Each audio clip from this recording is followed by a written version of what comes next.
자, 엘리사가 이제 엘리야의 승천과 또 엘리야가 가지고 있었던 이 선지자의 직, 이것이 이제 엘리사에게 이제 임하는 것을 보았죠.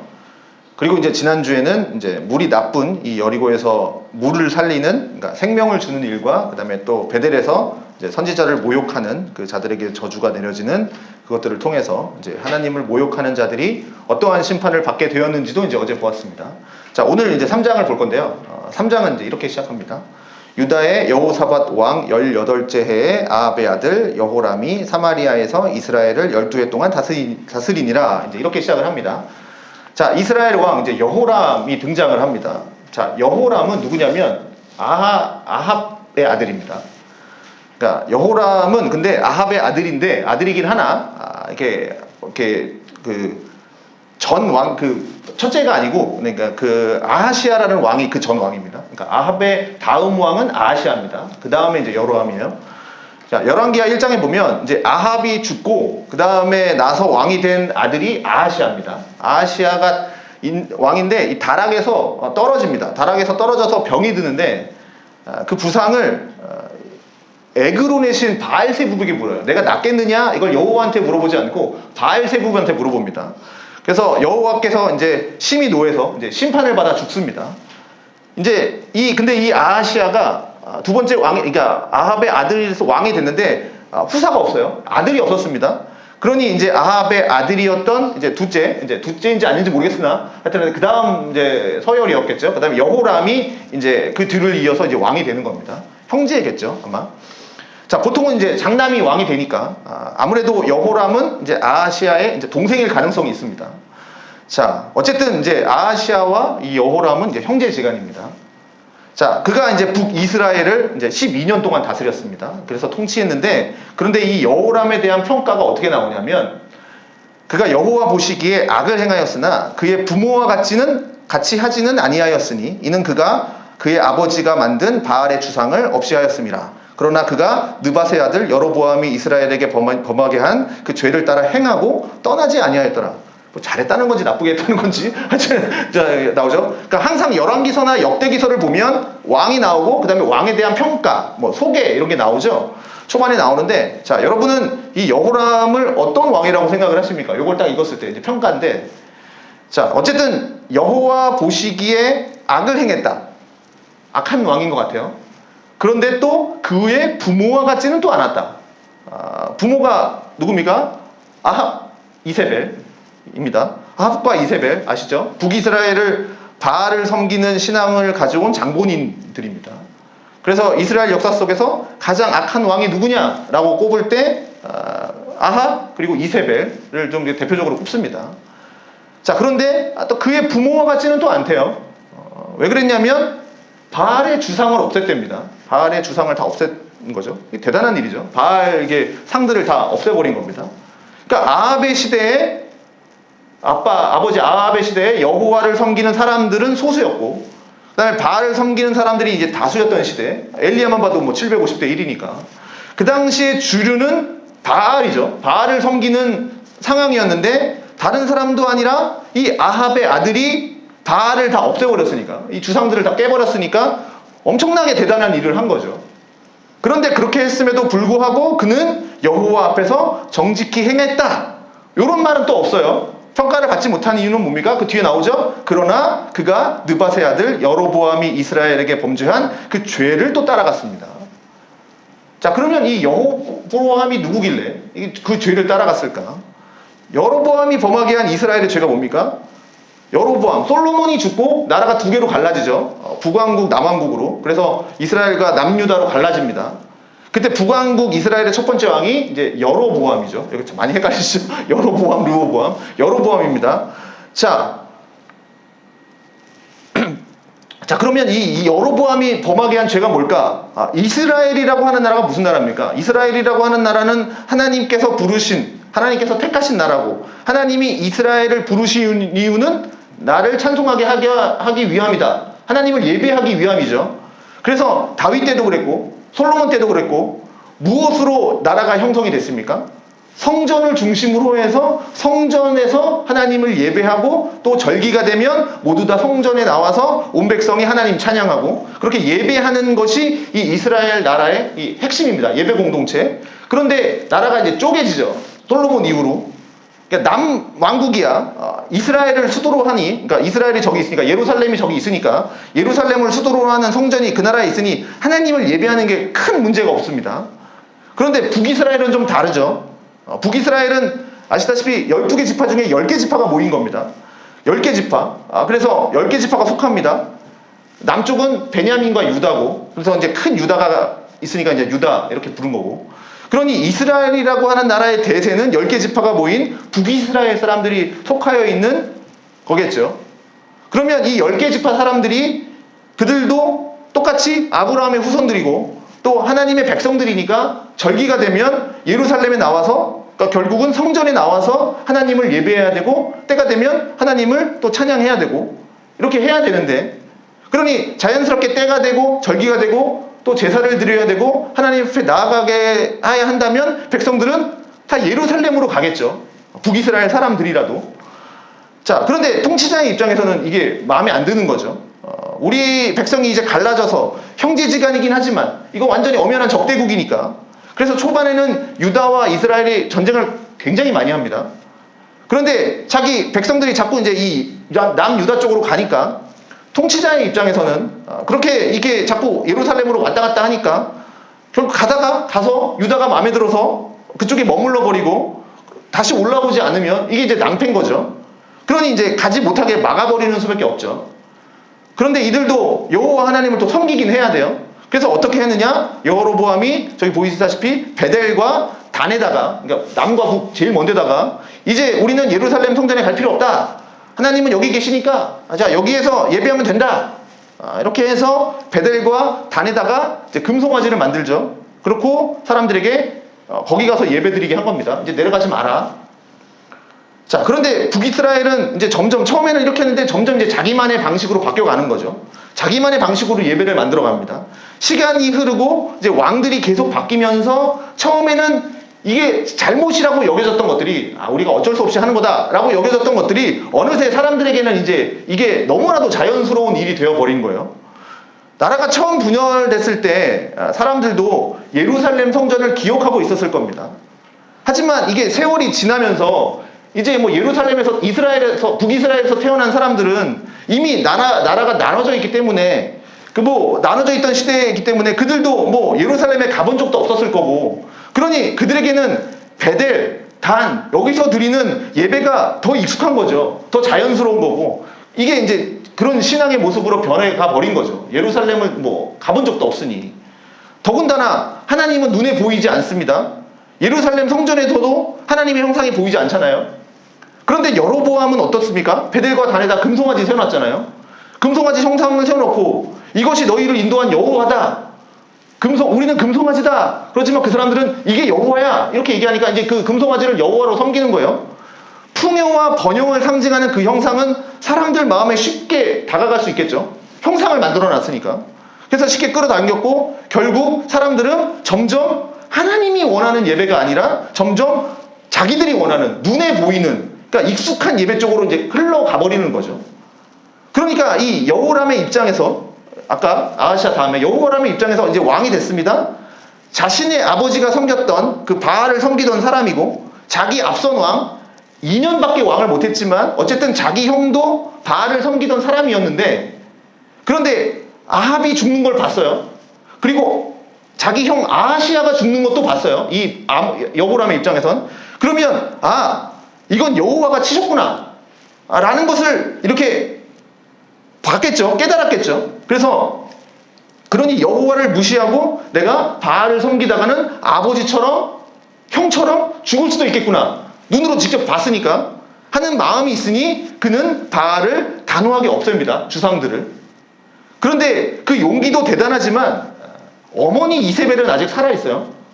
이 바알을 누가 가지고 왔냐면 어머니가 갖고 왔잖아요. 이세벨이 갖고 왔습니다. 근데 자기 어머니는 아직도 살아있는데, 그럼에도 이 바알을 없애는, 주상을 없애는 결단을 보였지만 그러나 수많은 이 북이스라엘 사람들의 뼛속 깊이 박혀있는 이 베델과 단에서 금송아지를 섬기는 이 문제는 이 사람이 감히 건들지를 못한 거예요.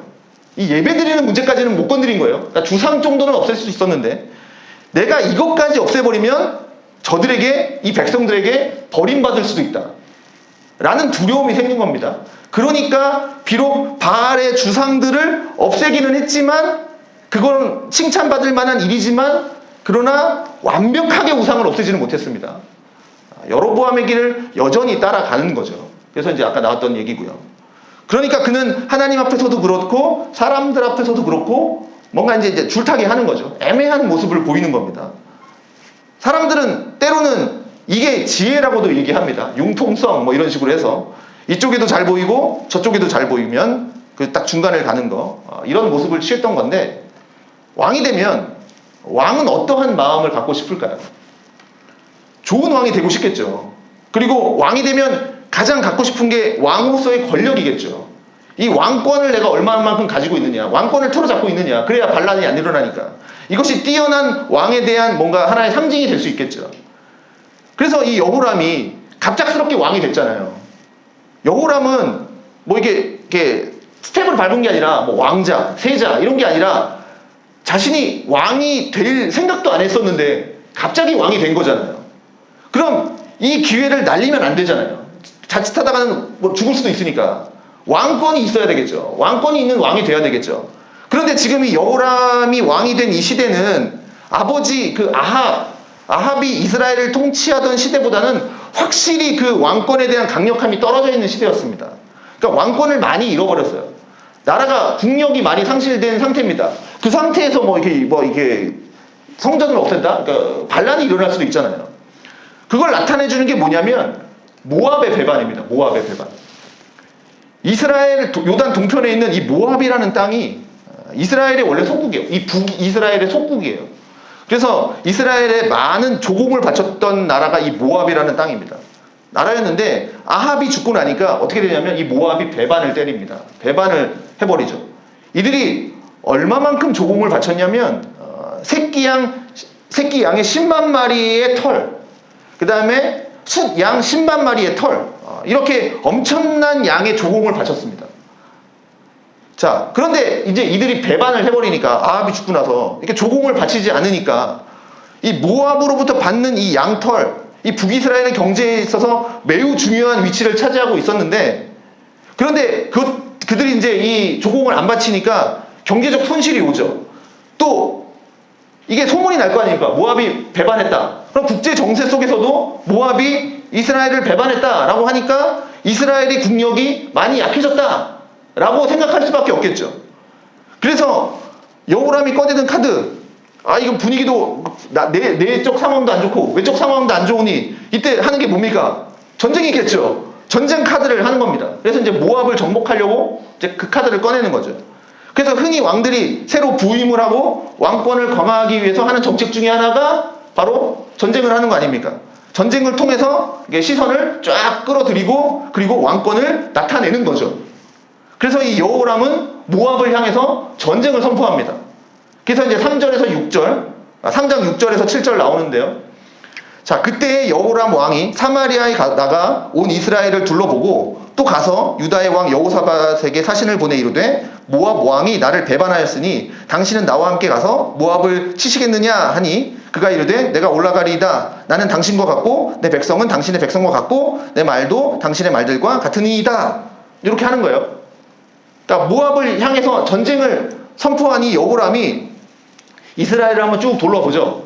여호람이 이스라엘을 좀 둘러보고 그 다음에 뜻밖의 사람을 전쟁에 참여시킵니다. 참전시키는 거죠.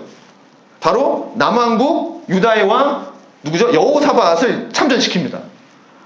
자, 여호사밧은 이 유다의 여러 왕들 중에서 그래도 여호와 보시기에 다윗의 길로 행했던 몇 안 되는 그래도 경건한 왕, 그러니까 하나님 보시기에 정직히 행하였던 왕 중에 하나가 이 여호사밧입니다. 하나님께도 칭찬받는 이 여호사밧이 왜 북이스라엘 아합의 아들 이 여호람이 벌이는 전쟁에 동참을 했을까? 사실 이것은 뜻밖의 일이 아니라 여호사밧은 이미 이 여호람의 아버지 아합과 함께 전쟁을 치른 경험이 있습니다. 한번 이렇게 연합해서 쳤던 경험이 있어요. 아합이 여호사밧한테 전쟁 선포하자라고 했고, 그때 여호사밧이 아버지 아합에게 했던 말이 오늘 읽은 말씀과 동일한 말씀입니다. 나는 당신과 같고 내 백성은 당신의 백성과 같고 내 말은 당신의 백성의 말들과 같습니다. 똑같은 말하면서 아합과 함께 전쟁을 했던 경험이 있어요. 이 여호사밧이. 왜 그랬을까? 그렇게 여호와를 섬긴다고 했던 이 사람이 지금 아합, 바알을 섬기는, 하나님 미워하고 하나님 대적하는 이 아합과 왜 손을 잡고 전쟁을 할까? 우리 같으면 상상도 안 될 일인데, 여호사밧은 다른 것들은 하나님 앞에 정직히 행했지만, 정직히 행한 것들이 있지만 그가 최대의 실수를 한 게 있는데, 그게 뭐냐면 아합의 왕과와 혼인을 했습니다. 아합과 사돈지간이에요, 이 여호사밧은. 그리고 이건 그의 아들에게도 쭉 이어집니다. 그러니 이미 아합과 결혼 관계를 맺은 사이가 되어버렸으니 아합이 전쟁을 하자고 하니까 같이 전쟁을 하는 거고, 아합의 아들이 가서 전쟁하자고 하니까 또 가서 전쟁하는 거예요. 그래서 우리가 보통 이렇게 혈연으로 맺잖아요. 그렇게 하려고. 그래서 역대기에서 보면 이것 때문에 어떻게 되냐면 나중에 선지자 예후라는 사람을 통해서 이제 책망받기도 합니다. 자, 그래서 일각에서는 뭐 이런 주장도 합니다. 여호사밧이 왜 북이스라엘 왕들의 전쟁에 참여할 수밖에 없었는가? 왜 그들과 결혼 관계를 맺을 수밖에 없었는가? 뭐 일각에서는 그 당시 이제 북이스라엘이 강했기 때문에, 남왕국 유다에 비해서 강한 나라였기 때문에 그 강한 나라의 뭐 지배를 받기 때문에 그럴 수밖에 없었다. 뭐 이런 의견을 내는 학자도 있긴 있습니다. 어쩔 수 없었다. 뭐 이런 거. 어쨌든 여호사밧은 하나님을 섬기지 않는 이 이스라엘 왕들과 함께하게 됩니다. 자, 그런데 오늘 3장에서 나오는 이 이야기, 자, 여호사밧이 중요한 역할을 하기도 해요. 자, 한번 봅시다. 자, 여호람은 이제 자기가 전쟁을 선포해 놓고 자기가 이제 여호사밧을 부르잖아요. 그런데 그러면 자기가 전쟁 선포하고 여호사밧을 부르면 자기가 이제 리드를 해야 되잖아요, 이 전쟁을. 자, 이 길로 갑시다. 뭐 나를 따르시오. 그렇게 해야 되는데 이 여호람은 어떻게 하냐면 여호사밧한테 우리는 어디로 가야 됩니까? 이러고 있어요. 자기가 전쟁을 불러놓고 여호사밧한테 물어보고 있어요. 좀 이상하죠. 그것을 보면 이 여호람의 입장에서도 이 전쟁은 완벽하게 준비한 전쟁이 아니라는 거죠. 자, 그리고 여호사밧이 뭐 여호람보다는 좀 더 나이가 있었겠죠. 나이가 좀 있었고 아마 좀 더 왕을 한 지도 오래됐고 또 수많은 전쟁을 또 치렀으니까 뭐 아마 전술적으로 나보다는 좀 더 좋은 의견을 내지 않았을까? 그래서 뭐 여호사밧에게 물어봤을 수도 있습니다. 그렇지만 어쨌든 지금 전쟁에 내가 주도를 한 사람인데 그 주도자가 주도권을 내주고 있는 상황이니까 좀 이상한 상황입니다. 그런데 여러분 잘 생각해 보십시오. 우리가 어디로 가야 됩니까? 이 전쟁을 앞두고 우리가 어디로 가야 됩니까? 우리가 저들을 쳐야 됩니까? 이 질문은 사실은 누구에게 해야 하는 질문입니까? 예를 들어 다윗을 한번 생각해 볼까요? 전쟁을 할 때 다윗은 항상 누구한테 물어봤습니까? 하나님께 물었죠. 우리가 어디로 가야 됩니까? 우리가 어떻게 해야 됩니까? 하는 것을 여호와께 묻고 그럼 하나님께서 응답해 주시고 하나님께서는 그들의 손에 넘겨주셨다. 뭐 이렇게 나오잖아요. 다윗의 이야기 보면. 그래서 나가서 싸워서 승리하고 돌아왔던 것이 이스라엘, 다윗의 역사죠. 이스라엘의 전쟁의 역사를 보면 그들의 힘으로 이긴 거 아무것도 없습니다. 그들의 전력으로 이기지 못해요. 항상 하나님이 함께 하심으로 이겼죠. 그런데 오늘 이 여호람은 지금 누구한테 물어봅니까? 하나님한테 물어보지 않아요. 오히려 사람에게 물어봐요. 우리가 어디로 올라가야 됩니까? 여호사밧이 답해줘요. 에돔 광야길로 가야 됩니다. 그러니 요단을 건너서 북쪽으로 치고 들어가면 들어갈 수 있지만 이제 돌아가는 거예요. 자, 아마도 북쪽은 그러니까 돌아가야 됩니다. 이제 밑으로 보시죠. 에돔 광야길로 돌아가야 됩니다. 그러니까 밑으로 이게 돌아가야 됩니다. 이렇게 얘기하는 거예요. 아마도 북쪽이니까 북쪽은 아마 잘 정비가 되어 있었겠죠. 그만큼 이 모압도 그쪽에는 방어가 잘 되어 있었을 거예요. 그런데 남쪽은 저 밑에가 에돔 쪽이 광야길입니다.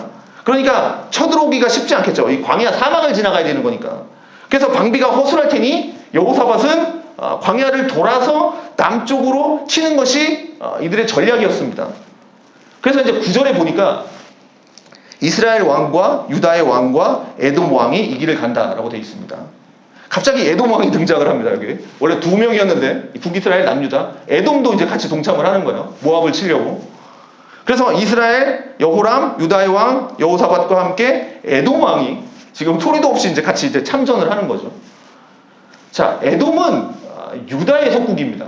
모압은 북이스라엘 속국이었고 에돔은 유다의 속국이었어요. 그러니 유다가 출전하니까 뭐 당연히 출전을 해야겠죠. 자, 그렇게 해서 이제 세 나라의 연합군이 이제 모압을 치기 위해서 이제 전쟁을 시작합니다. 자, 그러면 세 나라 대 뭐 한 나라니까 당연히 뭐 승산이 있겠죠. 그렇지만 이제 문제가 발생을 하는 거죠. 그렇게 광야길로 간 지 7일 만에 군사와 가축이 마실 물이 없어요. 자, 예측을 못했던 건지 아니면 그쪽 원래는 가다가 이제 물을 이제 골짜기에 물을 먹으려고 했던 건지 모르겠지만 어찌 됐던 건지 7일째 되는데 물이 다 떨어진 거예요. 어쨌든 물이 없어지게 됩니다. 일주일 만에 수많은 군사가 마실 물이 없고 전쟁에 필요한 말들, 뭐 가축들도 마실 물이 없게 되니까 기세 좋게 정복기를 떠난 이 세 나라의 연합군이지만 예상하지 못한 문제에 맞닥뜨리게 됩니다. 자, 그러면 이 상황에서 우리 같으면 어떠한 반응을 보여야 될까요? 그리고 지도자들은 어떤 결정을 할까요? 자, 북이스라엘 왕 여호람의 반응은 어땠을까? 한번 봅시다. 이스라엘 왕이 이르되 슬프다. 여호와께서 이 세 왕을 불러 모아 모압의 손에 넘기려 하시는도다. 이러고 있는 거예요. 이 여호람이. 자, 이것이 여호람의 반응입니다. 여러분은 이 여호람의 고백을 보면서 야, 이 사람 참 신앙적이다. 어떻게 여호와께서 뭐 이렇게 뭐 신앙적인 말하니까 이런 생각 드십니까? 지금 이 세 왕을 불러 모은 게 누굽니까? 여호람이죠. 자기죠. 아니, 하나님이 언제 여호람한테 너는 뭐 두 왕을 불러 모압을 쳐라 이런 얘기 한 적 없죠. 이렇게 명하신 적 없죠. 자기가 그냥 생각하고 그 다음에 자기가 불러놓고 자기 스스로 사람들과 의논해서 이 길을 가기로 결정을 했죠. 여호사밧이랑 이렇게 해갖고 밑으로 가기로 다 자기가 결정해놓고 다 간 길인데, 그런데 예상치 못한 어려움에 부딪히니까 그때 하는 첫 마디가 뭐였습니까? 여호와께서 이 세 왕을 불러 모아 모압의 손에 넘기려 한다. 아, 슬프다. 요 얘기하는 거죠. 이게 뭐죠? 하나님에 대한 원망이죠. 아니, 평소에 하나님을 생각지도 않았어요. 이 중대한 일을 앞두고 하나님께 물어본 적도 없어요. 잘 안 되니까 그때 먼저 하는 생각, 하나님이 우리를 망하게 하는구나, 이 생각을 한 겁니다. 이게 보통의 사람들의 모습이라는 거죠. 책임을 누구한테 넘겨요? 하나님께 넘깁니다. 아담이 선악과를 따먹고서 했던 일이 바로 이거죠. 죄 때문이에요. 그들의 후손인 죄인들은 좋은 일이 생기면 다 자기가 한 거고, 나쁜 일이 생기면 이거 하나님이 하셨다, 이렇게 생각하는 거죠. 아주 전형적인 모습을 보여주고 있습니다.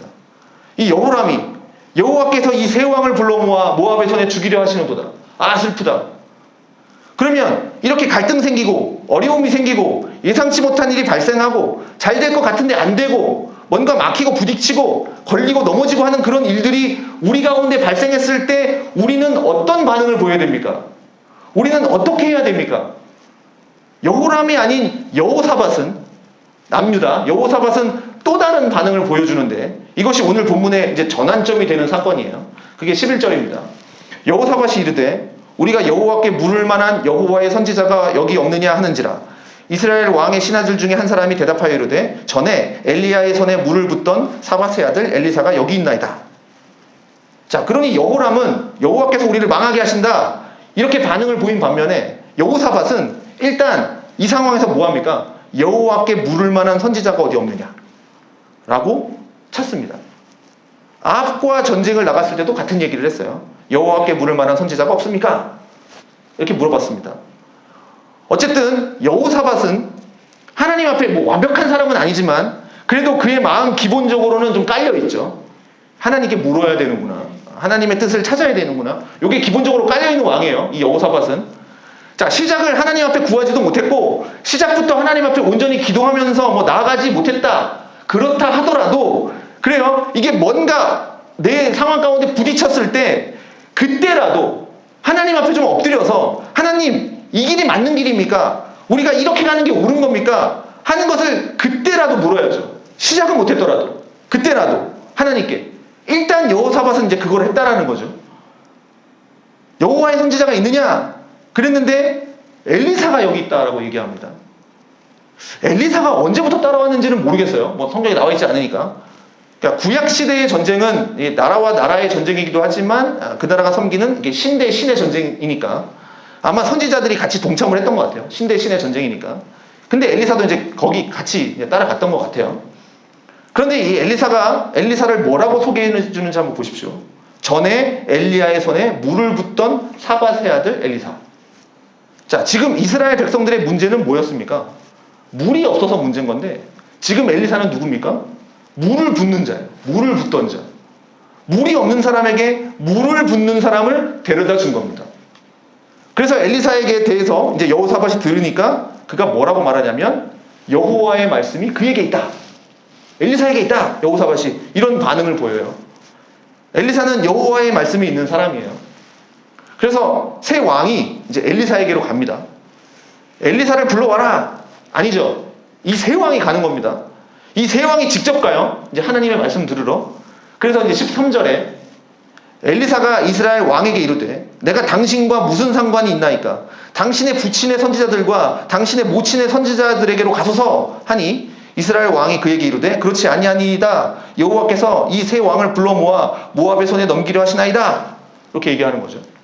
엘리사가 지금 어떤 반응을 보입니까? 여호람이 이스라엘 왕이 하나님의 말씀을 들려달라. 자기에게 왔어요. 그러면 왕이 왔잖아요. 그러면 선지자가 하나님의 말씀을 들으러 온 이 왕에게 왕이 왔으니까 잘 오셨습니다. 하나님 이렇게 말씀하십니다. 라고 할 것 같지만 그리고 또 왕이니까 그리고 어쨌든 엘리사는 또 그 왕의 백성이니까 그럼 왕 앞에 좀 머리를 조아리면서 좀 공손해야 될 것 같은데 엘리사가 여호람에게 하는 태도를 보면 아주 단호하죠. 뭡니까? 우리식으로 표현하면 왜 왔냐? 이거죠. 내가 무슨 상관 있냐? 요거죠. 너는 너의 부친의 선지자, 너의 모친의 선지자, 그러니까 즉 아합의 선지자, 이세벨의 선지자, 누굽니까? 바알의 선지자, 아세라 선지자, 그들에게로 가라. 내가 하나님과 무슨 상관인데 여기 와서 왜 하나님 말씀 묻는데 지금 이렇게 책망을 하는 겁니다. 이게 여호와의 말씀을 가지고 있는 사람의 모습이라는 거죠. 사람은요, 사람에게 잘 보이고 싶어서 신경 쓰는 존재죠. 게다가 좀 더 나보다 높다, 나보다 더 권력 있다, 나보다 좀 더 돈이 있다 이런 사람이 있으면 그 사람 앞에서 좀 더 신경 쓰면서 자신도 모르게 좀 더 낮아집니다. 잘 보이려고 그러죠. 그러면 나보다 권력이 있는 지금 왕이 나한테 와서 지금 나라의 운명이 걸린 문제를 물어볼 때 그러면 이 엘리사가 좀 어리를 좀 조아리면서 하나님이 이렇게 말씀하십니다 라고 해줄 수도 있지만 엘리사는 단호해요. 책망해요. 그러니 사람을 두려워하지 않는 모습이 여기서 나타나는 거죠. 사람을 무서워하지 않아요. 지금 이 여호람이라고 하는 사람이 비록 바알의 주상을 없애기는 했지만 아직도 이 사람은 여호와 하나님을 찾는 사람이 아니에요. 지금 문제는 그러니까 물이 없어서 문제가 생겼지만 물이 없는 건 그냥 일시적인 문제잖아요. 물이 있으면 그만이잖아요. 그래서 진짜 문제의 본질은 뭡니까? 여호와를 떠났다라는 거잖아요. 물이 없는 게 문제가 아니라 하나님이 없는 게 진짜 문제인 거잖아요. 그런데 하나님을 찾지도 않고 못하고 지금 여호람이 지금 선지자한테 와서 하는 말이 여호와께서 우리를 지금 죽이려 하신다 라고 하는 지금 여호와께 책임을 돌리고 있는 모습을 지금 여기 와서도 또 보여주고 있는 거죠. 이런 사람에게는 지금 엘리사가 단호하게 책망하고 있습니다. 이게 하나님의 말씀을 가진 사람의 모습인 거죠. 하나님을 멸시하는 자, 하나님을 우습게 여기는 자, 이런 사람이 하나님을 찾아온다라는 건 우습게 여기고 멸시했는데 하나님을 찾아와요? 그럼 지금 자기에게 뭔가 필요한 게 생긴 거죠. 그러면 겸손한 마음으로 하나님 앞에 엎드려 회개하고자 하는 마음으로 온 게 아니라 뭐라 그래요? 지금 내가 물이 없으니까 물만 주시면 우리가 다 이길 수 있습니다. 그러면 하나님이 물을 줬다고 한번 생각을 해봅시다. 그러면 이 사람이 나중에 우리가 이겼다 그러면서 하나님 찬양하고 하나님 예배할까요? 그런 게 아니죠. 원래 하나님을 무시하던 사람이니까. 그러면 이런 사람들을 향해서 하나님의 말씀을 가지고 있는 엘리사는 단호하게 책망을 하는 겁니다. 내가 너와 무슨 상관이 있냐? 넌 원래 너의 아버지 선지자한테로 가라. 어머니 선지자한테로 가라. 왜 하나님 찾지도 않고 하나님 앞에 묻지도 않았는데 왜 이제 와서 하나님한테 묻니? 왜 이제 와서 하나님 찾니? 그래서 사람을 두려워하는 게 아니라 지금 하나님의 말씀을 가지고 있는 사람들은 담대히 말씀을 전할 뿐입니다. 자, 그렇지만 또 여호사밧 볼까요? 여호사밧 때문에 이 엘리사는 말씀을 전합니다. 그는 이렇게 얘기하죠. 내가 섬기는 만군의 여호와께서 살아계심을 두고 맹세하노니 내가 만일 유다의 왕 여호사밧의 얼굴을 봄이 아니면 그 앞에서 당신을 향하지도 아니하고 보지도 아니하였으리라. 이렇게 얘기하는 거죠. 여호사밧 때문에 만나는 거예요. 자, 그러면서 뭐라고 얘기합니까? 검은 고 탈자를 데리고 오래요. 그래서 이제 검은 고 탈자가 옵니다. 검은 고를 켭니다. 뭐 음악이 나오죠. 뭐 찬송을 연주했겠죠. 자, 한번 상상해 봅시죠. 전쟁터고 지금 물이 없고 이러다가 수많은 백성이 죽을 위기에 처해 있고 그 절박한 상황 속에서 자, 그때 인간의 마음은 얼마나 딱딱하게 굳어 있었겠습니까? 강팍히 막 굉장히 강박하고 정말 신경이 아주 날카롭게 곤두서 있는 그런 상태였을 겁니다. 이제 그때 이제 음악이 울려 퍼지는 거죠. 검은 고가. 아마 마음의 조금의 좀 위안을 받지 않았을까. 그리고 검은 고 탈 때 어떻게 됩니까? 여호와의 손이 엘리사의 위에 있더라라고 했습니다. 자, 이제 그러면서 선포하죠. 16절에서 19절. 그가 이르되 여호와의 말씀이 이 골짜기에 개천을 파라. 그러니까 여기에 이제 골짜기가 있는데 거기에 이제 개천을 파래요. 자, 그러면서 이제 선포합니다. 그럼 여호와께서 이르시기를 너희가 바람도 보지 못하고 비도 보지 못하되 이 골짜기에 물이 가득하여 너희와 너희 가축과 짐승이 마시리라. 자, 이거는 상식적인 일이 아니죠. 바람도 보지 못하고 비도 안 오는데 물이 생긴대요. 아무것도 없는 상황에서 물이 생긴대요. 광야길에서. 이거 광야잖아요. 사막이잖아요.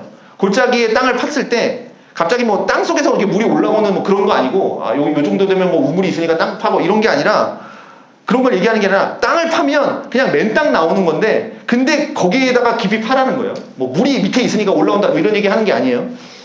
자, 그러면 거기에 물이 생기면 하늘에서 뭐 비가 오든지 해야 될 텐데 그것도 아니고 그냥 파라. 근데 찰 거다. 뭐 이런 얘기 하는 거예요. 땅을 파면 그냥 맨 땅에 물이 찰 거다. 자, 무슨 방법인지 모르겠어요. 그냥 그러래요. 자, 그리고 이제 너희가 물을 마실 거래요. 그런데 이제 18절에 보니까 이것은 여호와 보시기에는 작은 일이다. 하나님께는 별일도 아니라는 거예요.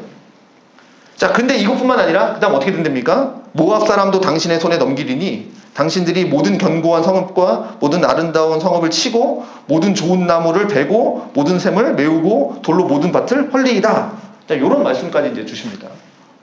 자, 그래서 이제 골짜기에 샘을 파서 이제 웅덩이를 만듭니다. 이제 근데 그걸 파는 즉시 팠는데 물이 생긴 게 아니에요. 어디에서 물이 막 쏟아 흘러져 내린 것도 아니에요. 자, 그런데 20절 보니까 이렇게 나오죠. 아침이 되어 소재 드릴 때 물이 에돔 쪽에서부터 흘러와 그 땅에 가득했다라고 얘기합니다. 아침이 되니까 나온 거예요. 그러니 자연스럽게 생각해 본다면 전날에 땅을 파고 아침이 된 거예요. 사람들의 마음에는 아마 밤새도록 믿지 못했을 거고 땅을 팠을 때 즉시 물이 안 나왔으니 실망하는 사람들도 있었겠지만 어쨌든 지금 이 물이 그 땅에 가득하게 된 때가 언제냐면 바로 아침에 소재 드릴 때 나온 겁니다. 자, 아마 제 생각에 이스라엘이 하나님 앞에 제대로 제사를 드리고 아마 제대로 예배를 드리고 그러지는 않았을 것 같아요. 북이스라엘이니까. 어쨌든 아침이 되어 소제를 드릴 때라고 하는 것은 아침이 되어 소제를 드릴 때 이거는 이제 아침 저녁으로 드리는 상번제를 얘기하는 것 같습니다. 그러니까 이스라엘에게 주신 이제 국가적인 행사나 매일 아침과 저녁으로 드려야 하는 예배가 이제 이 상번제인데 근데 그때는 이제 번제를 드리지만 번제와 함께 소제도 같이 드립니다. 자, 그래서 아침이 되어 소제 드릴 때라고 했던 건 매일 이제 일정한 시간에 아침 저녁에 아침과 저녁으로 하는 그 예배 시간에 그 시간이 되었을 때 에돔으로부터 물이 흘러와서 가득하게 되었다라는 것을 말해주는 거죠. 자, 이게 뭘 가르쳐 줄까요? 하나님의 말씀을 듣고 말씀에 순종해서 땅을 파자마자 그 즉시 가득 찬 건 아니죠. 근데 언제 물이 나왔느냐? 하나님을 예배할 때, 소제 드릴 때, 그 시간에. 자, 소제는 곡식으로 예배를 드리는 건데 이 곡식을 이제 으깨서 드리는 거죠. 그리고 거기에 순전한 기름 섞이고 그다음에 누룩을 넣지 않고 소금과 함께 드리는 게 이제 소제입니다. 그래서 소제의 특징은 으깬다, 자기를 깨뜨린다, 자기를 이렇게 으깬다라는 게 있습니다. 하나님 앞에 또 순결하다라는 의미도 있어요. 그리고 이 소제라는 것 자체가 하나님께 드리는 선물이라는 뜻도 있습니다. 그래서 이 소제는 자신이 하나님 앞에 깨져야 한다라는 걸 나타내는 거거든요. 완전히 곡식이 으깨져서 순전한 기름과 섞여지듯이 내가 이렇게 완전히 으깨지고 깨지는 것, 그게 하나님 앞에 드리는 예배라는 거죠. 자, 우리가 하나님 앞에 나올 때 다윗을 통해 가르쳐 주신 것도 뭐 수만의 그러니까 재물을 갖다 바치는 거, 그게 진짜 예배가 아니라 여호와께서 원하시는 건 뭡니까? 상한 심령이라, 깨어진 심령, 그 마음으로 나와서 하나님께 예배하는 거죠. 그래서 하나님은 내가 생각하는 시간에 움직이는 게 아니라 하나님이 생각하는 시간, 하나님의 생각에 따라서 움직이는 거예요. 좀 친절하게 엘리사가 저 골짜기 파라, 그러면 내일 아침 되면 너희들이 소재 드릴 때 올라올 거야, 이렇게 가르쳐 주시면, 그러면 그걸 좀 생각하면서 팠겠지만 그런 거 안 가르쳐 주세요. 그냥 파요. 순종하는 거예요. 말씀에 순종해서 판 거예요. 어느 정도 순종을 했죠. 또 그러면서 아침 소재 때 이제 이 역사가 일어나는 겁니다. 하나님이 언제 우리에게 어떤 식으로 임할지는 우리가 알 수가 없어요. 그건 하나님이 결정하시는 거고, 우리에게 닥친 이 어려움이 언제 어떤 식으로 해결될지는 우리는 모르지만, 분명한 건 우리가 하나님 앞에 나와서 예배하는 이 시간, 이때 하나님은 우리에게 역사하신다라는 거예요. 이때 우리에게 은혜를 주신다라는 겁니다. 그래서 우리가 이렇게 모여서 드리는 예배가 너무나도 소중하고요. 우리가 살면서 살아가는 그 삶의 예배가 너무나도 소중한 거죠. 우리가 삶에서 드리는 그 삶의 예배, 뭡니까? 하나님이 있으라 한 그 자리, 하나님이 하라고 한 그 일, 그걸 하고 있을 때, 그 일에 순종하고 있을 때, 그게 곧 그것이 예배의 시간이고, 하나님이 하라고 한 일을 했잖아요. 그때 하나님이 이렇게 놀라운 역사를 일으켜 주신다라는 겁니다. 이건 하나님 보실 때는 뭐예요? 작은 일이다라는 거예요. 아무 일도 아니라는 거예요. 우리에게는 되게 엄청난 일이지만 하나님께는 이런 건 아무 일도 아닌 거예요. 하나님이 하라고 한 그 자리에서 일어났을 때 하나님이 이적들을 베푸시는 것들. 그러니 지금 이 시대의 사람들이 누가 자기 자신을 깨뜨려서 여호와를 예배했던, 하나님 앞에 순전한 모습으로 나아갔던 사람이 누가 있었겠습니까?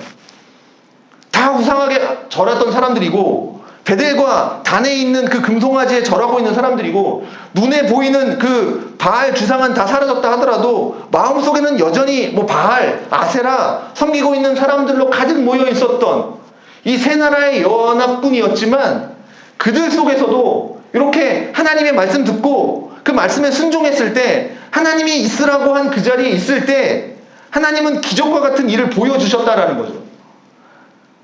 그래서 물이 가득 차게 됩니다. 놀라운 일이죠. 그런데 이 사람들은 이 일이 또 어떠한 일을 만들어낼지는 전혀 이제 생각을 못하죠. 자, 그러면서 이제 하나님이 또 이렇게 또 우리를 살리시는구나, 이렇게 요 정도까지만 생각을 했겠죠. 그리고 있을 시간에 이제 모압 사람들 한번 봅시다. 적군인 모압 사람들. 이 세 나라의 연합군이 이제 쳐들어온다는 소식을 듣습니다. 얼마나 무섭겠습니까? 자, 한 나라가 쳐들어오는 게 아니라 이거 세 나라의 연합군이 쳐들어오니까 이제 결사항전 해야겠죠.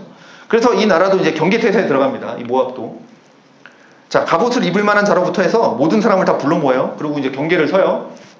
쳐들어오면 이제 막아낼 심산으로. 자, 그러니까 이 모압도 이제 전력을 다하는 겁니다. 그런데 이제 저쪽을 보니까 빨간 뭐가 이제 막 보이는 거죠. 아침에 빨간 뭐가 막 보여요. 근데 여러분, 에돔에서부터 물이 흘러왔다라고 했죠. 에돔에서부터. 자, 에돔이라는 말, 자, 에서에서 왔습니다. 에돔, 붉다라는 뜻이에요. 그러니 그쪽 땅은 좀 붉어요. 그러니까 좀 흙이 좀 붉어요. 붉은 흙이에요. 근데 거기에 물이 가득 찬 거 아닙니까? 새벽에. 때마침 그때 이제 해가 뜬 거죠. 바다 일출을 뜰 때 모습을 한번, 일몰이나 일출을 뜰 때 이제 모습을 상상해 보시면, 해가 떠오르면서 이제 바닷불이 붉은 빛으로 변하잖아요. 이렇게 쭉 퍼지면서 바닷물이 묽게 변하잖아요. 자, 그런 걸 연상해 보시면, 지금 모압 사람들이 저 이스라엘, 유다, 에돔 군대가 모여있는 쪽을 딱 쳐다보니까 물이 뻘건 거예요. 아침에 보니까 막 뻘건 물이 막 흘러가는 게 보여요. 근데 이들이 생각할 때 거기는 원래 물이 없는 지역이거든. 물이 있으면 안 되잖아요. 원래 물이 있었던 호수였다 그러면 해가 비치는구나 이런 생각하겠지만, 아니 어제도 물이 없었던 데란 말이야. 그럼 오늘 새벽에도 물이 없었던 곳이란 말이죠. 그런데 빨간 물이 막 보이기 시작하는 거예요. 자, 그리고 흙도 빨갛고, 그러니까 온통 막 다 빨개 보이는 거죠. 멀리서 보니까. 그리고 막 뭐가 흘러가는 게 보여요. 뭐라고 생각했는지 아십니까? 저 세 나라가 모였다가 거기서 서로 마음이 상해서 서로 싸우고 있구나. 그래서 막 죽는구나 하고, 서로 죽인 피가 저렇게 흘러가는구나 라고 생각을 한 거예요. 그러니까 이게 뭐라고 생각하냐면, 이게 이제 23절에 나오는 거죠. 이르되 이는 피라. 틀림없이 저 왕들이 싸워서 서로 죽인 것이로다. 모압 사람들아, 이제 뭐하러 가자? 노략하러 가자. 이렇게 된 거예요. 그러니 이것도 지금 하나님이 하신 일이죠. 그걸 보면서 이들이 착각하게 만든 거예요. 근데 뭘 하러 가자고 합니까? 노략하러 가자. 그러니까 그들과 싸우러 가자 이 얘기하는 거 아니에요? 싸우러 가자 이것도 아니고 저들을 죽이러 가자 이게 아니라 저들을 노략하러 가자. 우리는 노략하러 간다. 노략이잖아요. 전리품 뺏어오는 거잖아요. 그러니 경계가 완전히 풀린 상태입니다. 그리고 느슨한 마음으로 간 거죠. 그랬더니 어떻게 됩니까? 그렇게 이스라엘 진에 이르니까 이스라엘 사람들이 일어나서 그 모압 사람들을 다 칩니다. 깜짝 놀란 거죠, 이들이. 그리고 이제 도망가는 거예요. 싸움이 안 되죠, 이제. 그래서 계속 쫓아가면서 이제 모압 사람들을 막 죽여요. 죽이고 쫓아가면서 이제 모압 땅까지 이제 들어가는 겁니다. 자, 아까 엘리사를 통해서 하셨던 말씀대로 어떻게 됩니까? 나무를 베고 땅을 돌로 다 메우고 좋은 것들 다 메우고 샘들 다 메우고 이제 이런 일들이 벌어지는 거예요. 이제 모압 땅에. 이러면서 이제 기라레셋의 돌들만 남았다라고 했는데, 자, 여기가 이제 기라레셋이 모압의 수도입니다. 이제 모압의 수도 이제 다 무너지고 모압 땅이 다 무너지고 지금 마지막 수도, 이게 수도의 이 방벽 그 정도만 남은 거예요. 그러니까 수도의 성벽만 겨우 남아 있는 상태인 거예요. 자, 거기로 이제 진격하면서 가고 있는 거예요. 이제 놀라운 일이 일어난 겁니다. 그러니 이 모압 왕의 입장에서는 자, 우리가 여기서 이제 이길 수 없다. 이제 판단이 딱 든 거예요. 이제는 성벽만 남았으니까. 자, 이렇게 판단이 되니까 마지막에 이제 모압 왕이 이제 결사항전을 합니다. 마지막으로 700명 모아서 돌파해서 이제 에돔을 치러 가요. 마지막으로 딱 정예병을 모아서. 자, 이스라엘, 유다, 에돔, 그 중에 7만한 나라는 에돔밖에 없겠죠. 이스라엘하고 유다는 못 건드리니까. 에돔이 가장 약하다고 생각하고 이제 에돔을 치러 갔는데 결국 그것도 못해요. 그러니 이제 결국 그가 한 게 뭐냐면 이제 27절인데 이에 자기 왕위를 이어 왕이 될 만한 아들을 데려와 성 위에서 번제로 드린지라. 이스라엘에게 크게 경노함이 임함에 그들이 떠나 각기 고국으로 돌아갔더라. 이렇게 됩니다. 자, 무슨 말인지 아시겠습니까? 지금 이 모압 왕이 이제 전쟁에서 지게 생겼어요. 나라가 자체가 완전 멸망당하게 생겼어요. 그때 이 모압 왕이 마지막으로 한 일이 뭐냐? 자기 맏아들을 데리고 와요. 세자예요, 세자. 그러니까 세자죠. 다음 나 뒤에 왕이 될 사람이니까. 자기 이어서 왕이 될 사람인데, 근데 그 사람을 데려다가 뭘 했다고요? 번제를 드렸습니다. 이거는 아들에게 무슨 제사를 드리라고 한 게 아니라 이 아들을 제물로 바친 겁니다. 아들을 불태워 죽인 거죠. 번제는 제물을 완전히 불살라 죽이는 거지 않습니까? 그게 번제죠. 이 왕자가 될 이 아들을, 왕이 될 이 아들을 번제를 되어서 불태워 죽여버린 겁니다. 근데 이걸 어디서 했느냐? 성벽 위에서. 성 위에서 누구와? 모두가 다 보게 한 거죠. 그러니까 모압 사람들 뿐만 아니라 이스라엘, 유다, 에돔 군대가 다 보도록 지금 성 위에서 자기 아들을 불태워 죽인 겁니다. 근데 이 모압의 신이 누구냐면 그모스예요. 그모스에게 바치었던 제사였던 거죠. 번제였던 거죠. 그러니 이 사람들도 마지막으로 붙은 건 뭐였습니까? 자기의 신이었습니다. 신.